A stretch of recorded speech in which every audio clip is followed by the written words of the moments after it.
Mrs. Sīlānah Yazbak, a bride of 50 days, ran out into the corridor with her husband. Instead of making the long hike to the deck, it was easier to look below for trouble.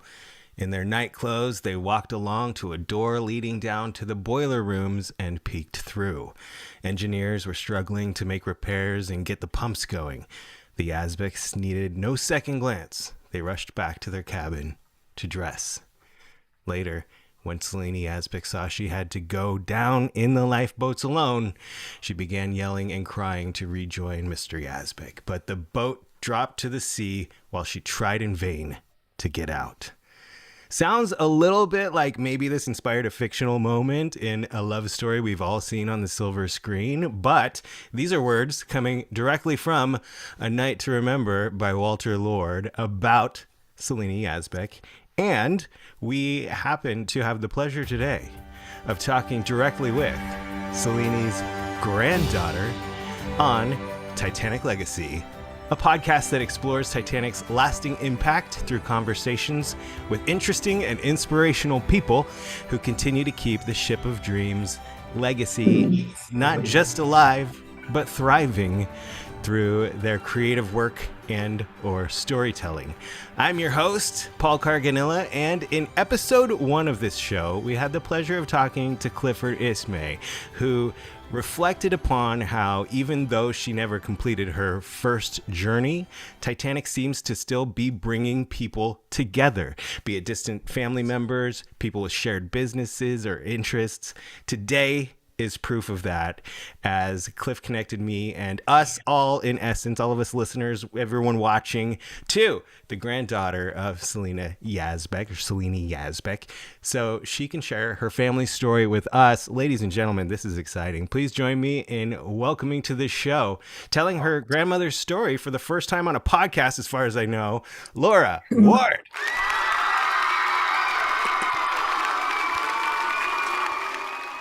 Hello, and thank you so much for being here. Oh my gosh, I'm so excited.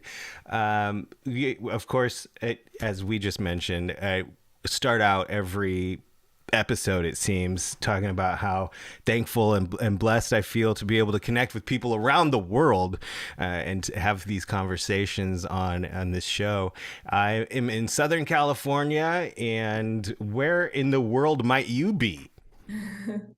Hi, Paul. Thanks for having me on the show today. I'm excited to talk with you about my grandmother and her story. I'm actually currently in North Carolina. My husband and I came up a couple of days ago to visit our twins. They recently turned 22. So we are visiting them. Very good. So you are in the future, as most of my guests. I feel like I'm trying to catch up with everybody. Everybody seems to be ahead of me time wise, but I'm so grateful to have you here. And I mentioned in the intro that we were connected by Clifford Ismay. And how do you and Cliff know each other? Oh, actually, we met last September, and we were working on a project together, and so we met, and it was Titanic related, and it was actually a documentary, and it featured some people whose ancestors were on the Titanic, and so we met and became friends, and yes, I mean that's how I know him, and he introduced us. I'm glad to be here today, and I'm here because of him. Wonderful. And we are so glad that you are. As I ask at the beginning of most of my conversations with Titanic family members, will kind of acknowledge the fact that a lot of Titanic survivors or even victims' families either knew about and were telling the story about it from day one, or it was something that was kind of hush in their family that kind of was like don't mention that around grandma. How was it for you growing up? When was the first time Titanic kind of became a thing for you? Well, I think for me, my first memory was probably around 8 years old. And I just remember being a kid and hearing, oh, your grandmother was on the Titanic. And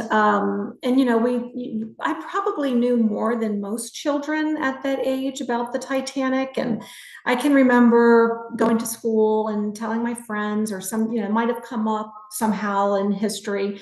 And people just looked at me like, they just didn't really quite understand. But within the family, and I have a very large extended Lebanese American family, we all grew up knowing about it. And I have many cousins who are older than me who had relationships with my grandmother. I was 2 when she passed away, so I didn't really know her. But my dad is her youngest child, and he is still alive and well.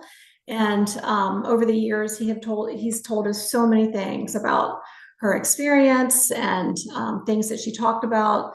So I feel like I have a pretty good understanding of, her life and what she went through.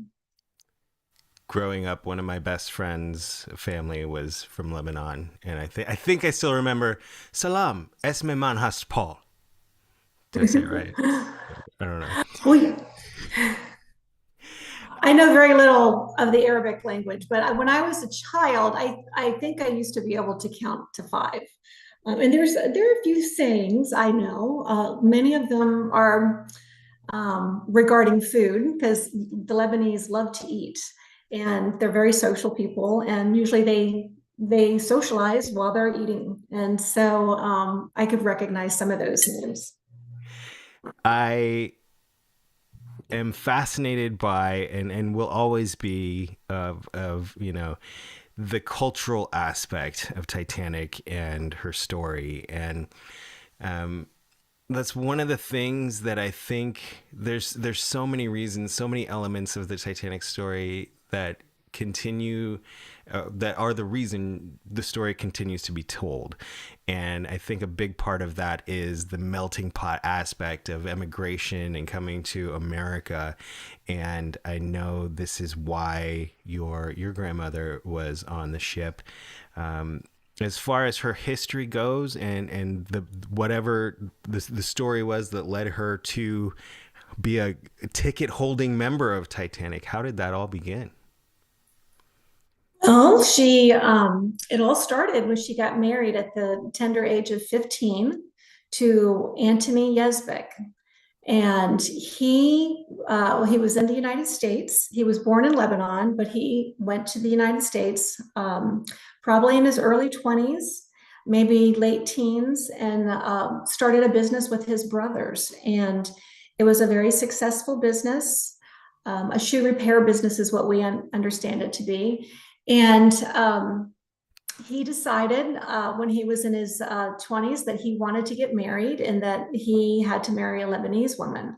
And he wanted to travel back to Lebanon to get married. So a friend of his, George Mubarak, also Lebanese, said, "Oh, well, if you're going to go to Lebanon, I want you to bring back my wife and my 2 young boys. And oh, by the way, my wife has a really pretty younger sister." And so that's how they came to meet each other. So Anthony, went to Lebanon, and on behalf of George Mubarak, his wife, Celine's sister, was Amina. And so anyways, they just ended up falling in love. And it sounds crazy because my grandmother was so young, and today people ask, well, gosh, I mean, they cringe when when they find out she was 15 and he was 27. But back then, I don't think there was a lot for young women to do in Lebanon. I mean, immigration was happening very, very quickly. People were getting the heck out of there, moving to the US. And I think she saw it as an opportunity. He wanted to go back to Lebanon. He wanted a wife, and he wanted to bring her back to the United States. And she did have family members in the United States. So that's how that came to be. And then I suppose after they were married about 50 days, Anthony probably secured the tickets for the Titanic. And a group of them, including her sister Amina and the 2 young boys and some other family members, all traveled together to Cherbourg, France, where they embarked on the Titanic. So I'm sorry, I'm not taking notes. So how many are in the group at this point? Was it Well, with the immediate family, it would have been five. It would have been Anthony, Sīlānah, Amina, and the two boys, George and William. But my understanding is that there was actually quite a large group from Hardin, Lebanon, which is the town where they were from. There's quite a good number of people. It could have been as many as 17 or 29 are the numbers that I've seen.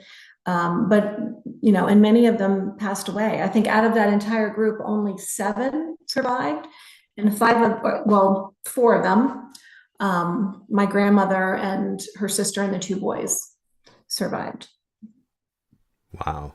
But not included in that group is Anthony. That's right, right. He really is sort of an unsung hero. That's how I see him. And it's kind of a shame. He was so young and, he was successful and he was, just really, he did the right thing. We can talk about it when we get to that point, but, he saved my grandmother's life. There's no doubt about that. And without him, I don't know that she would have been able to get onto one of the lifeboats. And he obviously wanted to get on the lifeboat as well, but he was denied. And, instead of putting up a fight, he did the honorable thing and he stepped back and, told my grandmother, I'll see you again. I'm going to try to get on another boat, but we'll be together. So, and that's, the last she saw of him was him running away. And, a lot of these scenes, I'm, getting back to your introduction about Walter Lord, my grandmother I feel was a very important person when it comes to the historical relevancy and factual relevancy of, what happened that evening. And also I feel like she gave Walter Lord a pretty good snapshot of, what happened as a third class passenger. And as you know, he did credit her with providing colorful imagery surrounding the third class experience. It's so fascinating. We know from What is that? I guess my phone rings through my computer now. Sorry about that. Somebody was calling me. We know just based on historical documents or anybody who is a Titanic enthusiast knows that third class steerage was on Titanic was elevated above and beyond prior ships. A lot of times people would, if they had to take a transatlantic journey in steerage, it was not a good situation. But Titanics were incredible. Some people, compared them to second or maybe even first on other ships, first class. Mm-hmm. Is there any? Let's talk about how the accommodations, how your grandmother remembers the accommodations. Sure. Well, I can tell you, I got to see a replica of the third class accommodations when I was in Belfast a few months ago. I went to the Titanic Museum there, which is incredible. I would encourage anyone who's interested in knowing more about the Titanic to go there. It is a living museum. And very educational, and it's quite the experience. I don't know if you've been, but they have samples of actual life-size accommodations. And so I did get to see the type of room that my grandmother was in, and it was 2 bunk beds, and they did have a wash basin and beautiful linens, with the logo of the ship, and it was very nice. And I'm sure for a young 15-year-old from Hardin, Lebanon, I'm sure she probably thought this was amazing. And as a third class passenger, they had access to 3 meals a day. They had these long tables that they could all congregate at and eat meals together. And I would suspect that many of her family members, including those sort of extended family members from her her community in Hardin were probably there having meals. They were all having meals together, probably talking about, what life was going to be like in the US. So I think it was, for the few days that she was on the ship, I think it was probably a very enjoyable experience. I have had the pleasure of visiting that museum and staying at the hotel that's there now, and it is just a fascinating and amazing experience. If you have the opportunity to visit the Titanic Quarter in Belfast, I highly recommend a stay there.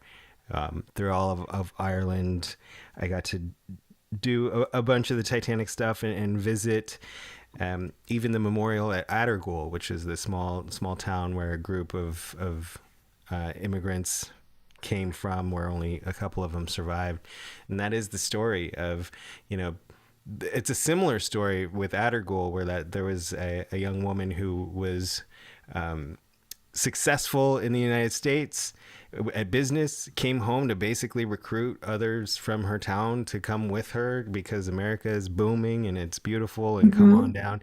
And then only a small fraction of those who board with the group end up surviving, which is a huge part of the Titanic tragedy. But as these bunk beds and these rooms accommodated for, was your family together, or the family and friends together, or did they have different rooms? Well, there's a little bit of mystery surrounding that because I always assumed they were all together. But one of the things that I learned when I was at the museum is that they segregated single men from single women and families from married couples. So I don't know how far away they were, if they were at one end of the ship and the others were at another end. I do know that when the ship hit the iceberg, somehow, some way, and it could be more miraculous than we know, my grandmother and her sister were able to get together because it was Anthony, my grandmother Sīlānah, Amina, and the two boys who were trying in vain to get to one of the top decks. Whether they ran to wherever the married women were staying with families, because the families were kept separate from, just married couples. I don't know. That. That's sort of a mystery. But anyways, they ended up somehow, some way, trying to make their way topside. And I don't think it was an easy passage. I think they encountered some obstacles along the way. I know they had to take turns with the boys, carrying them, dragging them. And so finally, they were able to make it to the top deck. And as Walter Lord says in the book, as I read, she began yelling and crying to rejoin. Imagine getting on the lifeboat and having to say goodbye to your husband of 50 days, you said? Yes. Yes. Yeah, it must have been incredibly traumatic. And I know that it was for her because, she didn't talk about it that much throughout her life. It was, back then people didn't really talk about their trauma. Today we celebrate it, but back then people didn't really want to be known as that person. Although people knew that she was on the Titanic. But there's a lot that people don't know. My grandmother gave so much information to Walter Lord. Not only did they write letters back and forth about what happened, but he also visited her in person. And I don't know how many people he did that with. And I think she gave him a lot of really good information about she and Anthony hearing the noise hitting the iceberg, hitting the ship, and investigating, going to the engine room, describing what she saw, and then trying to get back to their cabin, except it was, filling up with water. They had to leave everything behind and then scramble, find her sister and these boys and get topside. And then once they did, here we are looking at one of the last lifeboats. And Anthony placed my grandmother. Well, before that, it was so chaotic on the deck that my grandmother's sister and the boys were being swept away in a crowd. Except my grandmother was able to take hold of one of the boys as he was being swept away. And that was William, the youngest of the two. And so she had him. She didn't know where her sister and the other boy was. But Anthony placed my grandmother and William in the boat in collapsible sea, one of the very last life rafts to be lowered. And then he attempted to get in. And then my grandmother describes in her own words an officer, and she thought it was the captain, but it was probably an officer, put a gun to his head and said, "Women and children first." And she told that to Walter Lord. So I feel like we have so much information that my grandmother provided for context about what happened that appeared in the movie, James Cameron's movie, where Walter Lord was a consultant, and you have to, I feel like perhaps they spoke and he said, "Oh, I met this woman and, she provided me with all this information, but I met her in person and there was this incredible love story." And, so anyways, it was very sad. So Anthony did the right thing. I don't know that men these days would make the same decision, but he stepped aside and the boat was being lowered. And as you mentioned, she did at one point try to climb out, but the people in the boat pulled her back in, and she was in the same lifeboat, collapsible sea, with the owner of the White Star Line, Bruce Ismay. And that's how I came to meet. Through that connection, I met Cliff Ismay. That's fascinating because of Mr. Ismay's testimony that there were no other people around, which is why he got in. And if men were being turned away at gunpoint, maybe they did run off and try and find a different boat. And yeah, it's possible. Well, and my grandmother also gave witness to. I read an article not too long ago where, in some of the letters that she wrote, and an article, she was interviewed a lot when she was, after she was rescued. And she did say that, she had witnessed some, people getting shot. So I'm sure it was very traumatic. And, so much happened. So many people passed away. And I think at the time, what the people who shared their story were the aristocrats, the socialites, and they probably had a slightly different experience. They were among the first to get on the life rafts or the lifeboats, and people wanted to hear more about their experience versus, the immigrants that were, in steerage, and how they scrambled, or, by luck or God's will, was able to get onto a lifeboat. So all just very interesting and fascinating. I just think it's a tragedy upon a tragedy that, when immediately after, of course, the Senate hearings began, but they really mostly focused on getting testimony from men, crew members, first class passengers. And there's really so little so we have so little information from second class, from third class, and from women. And so that's something that's always stuck out to me is, you have the first-hand testimony from this small slice of people who experienced things a certain way, and there's so much more we just don't know because people didn't talk about it when they got back, or people dramatized it, and for the newspapers. There was a movie that was made about it that was put out like a month later from one of the survivors starred in, and she told her story, but how true was it? Who knows? Do you know what happened immediately after the rescue as far as your grandmother's story goes? Yeah, so she was rescued about 4 hours later. Prior to that, I will say she was a woman of faith, and she was a Maronite Catholic. and later converted to Roman Catholicism. But she did say that, and you would have to imagine all these people in the lifeboat came from different backgrounds, probably different religions. They all prayed. They probably prayed for the entire time they were sitting there, freezing, waiting to be rescued. So they were finally rescued by the Carpathia. And she described being rescued on a board that was she was hauled up on a board that was attached to a rope. And so, there's a lot that we don't know. I don't think there was anyone there saying, okay, now what's your name? Okay, you're in collapsible sea. And, I think there was a lot of, fact checking that wasn't really happening because, they were in rescue mode. But when she was rescued and on the Carpathia, I think she was thrilled to be reunited with her sister, finding out that she had been on another lifeboat and her other nephew was there.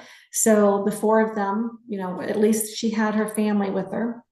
But she really held out hope that Antony was going to show up on another lifeboat or another ship. She didn't want to believe that he was gone. She even thought that once they got to New York, that he would appear because he was a good swimmer. She even said, but he's a good swimmer. Maybe he's going to swim to another boat. So, it was very sad, naive of a 15-year-old, but also hopeful. But, she became a widow and she was, I believe, the youngest widow on the boat. Wow. And so evidently she and her sister and the boys were ill. I think they suffered from hypothermia. And they were hospitalized for about a week or 10 days. And then after that, her father had been in the United States. So a lot of family, they were kind of coming and going. And anyways, he was there and so he kind of, she was reunited with him along with some other family members from Wilkes-Barre, Pennsylvania, which is where I have a lot of extended relatives, cousins, and second and third and fourth are from there. And that's where she was taken. And her sister as well was reunited with her husband. But sadly, her sister ended up getting tuberculosis at some point and was sent back to the old country, to Lebanon, and she never returned. So that was really sad. But my grandmother, she met my grandfather a couple of years later. They got married and they had 12 children. And my father was the youngest. She had him when she was almost 40. And and here we are. Is he still with us today? He is still with us. He is the only one that is still with us. And he is sort of like my encyclopedia. So if I have questions, I'll ask him and he usually knows the answer. So he's a great resource. What are your memories of Grandma? What was she like? Gosh, well, I was so young when she passed away, but I feel like I can recall her voice. She was fluent in both English and Arabic, but I think she kind of sometimes spoke a combination of both. But I think everyone just remembers her as being a very loving woman, just fiercely devoted to her family and her children. And I think she just kind of had the personality where she was very resilient and adaptable. She was, my dad describes her as a very social person, but at the same time, she could be by herself and be reflective and, be somewhat of a combination of an extrovert and an introvert. So I think that's interesting. There's a lot that I don't know that my cousins probably have more information or more memories, and I do want to pick their brains a little bit.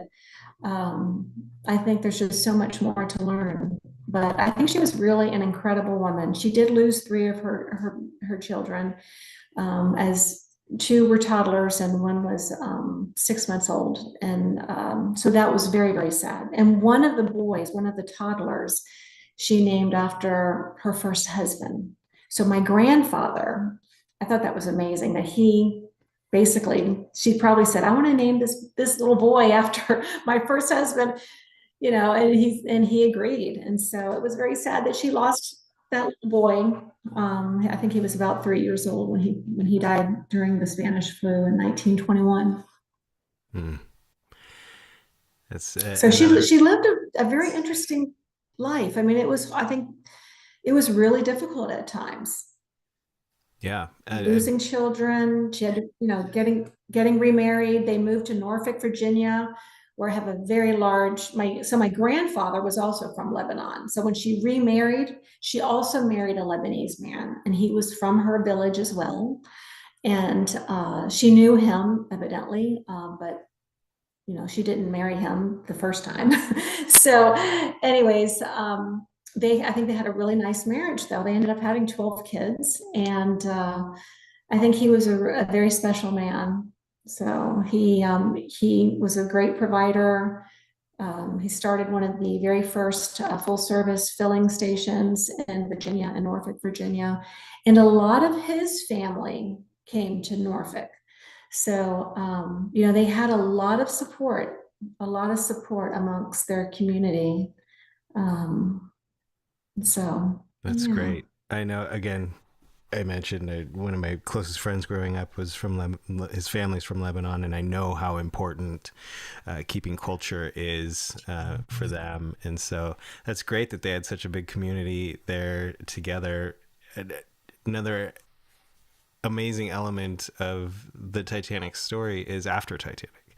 The survivors, what they went on to do, and the families that they would go on to create. And I love speaking with people who are keeping their relatives' memories alive, keeping the story going. As we've already talked about, like, so many different facts are lost, so many different memories are fade away unless we Yeah. continue to get them down and talk about them, or write about them. And I know you've written an article about this that was published. Yes, I did. And one of the reasons why I wrote that article, my kids they hate it when I bring this up, but I used to talk about their great grandmother being on the Titanic, and they really didn't want to hear much about it at the time.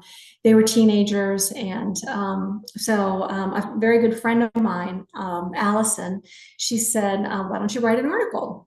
And so I did, and she just happened to own a magazine, and she published it.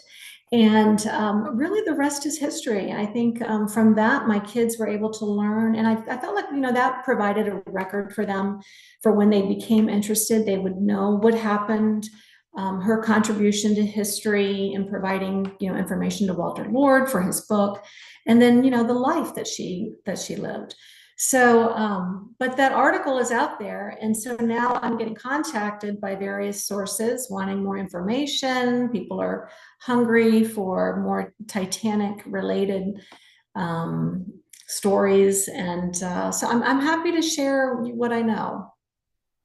And you're going to do so, I have to plug right now, because we have the pleasure of speaking today virtually, but I'm going to have the pleasure to meet you in person on the Queen Mary in Long Beach for Titanic weekend, April 12th. 13th, 14th, if you're still around. If you want information, we invite anybody out there who's interested in participating and joining us for Titanic Weekend. Head over to titanicweekend.com for all the information. New exciting announcements are coming out every day, but one that I'm super excited about is that you're going to be there to tell this story on the Queen Mary. I'm so excited. Yes, I'm really looking forward to it. I'm happy to share the story, and I can't wait to see the Queen Mary and to experience that. I think it's just going to be amazing. And to meet Absolutely. all, I think, and also the people who are going to be there, they're all people who are interested in this subject, which I think is going to be a really nice opportunity. Getting to hear and meet some other stories, and I just think it's going to be fascinating. So I'm really looking forward to it. Thanks for inviting me. Oh, of course. I wonder do you have any idea if your grandmother ever spoke with Don Lynch, who's the historian for the Titanic Historical Society? I don't know. I don't know the answer to that question, but is Don We're Lynch gonna. still around? He Because is, and he my will be grandmother, there. oh, Don, okay, well, my dad, well, maybe my dad knows who he is, but my grandmother died in 1966. So I don't know how old Don was at the time, but It might have been before his time with the Historical Society, but they would extend, the founder, Ed Commuta, would extend invitations and make all survivors that they could track down honorary members of the Historical Society and invite them to their annual events and everything. So, well, it'll be interesting to see if we can make that connection, and we'll talk to that'd be Don great. in person in Long Beach on the Queen Mary. Before, I know I've taken more time than I asked for, but before we let you go, is there anything we missed that you want to mention here today? I don't know. I think we covered a lot. There's more to her story, which I think I'll share when I'm speaking at the Titanic anniversary event.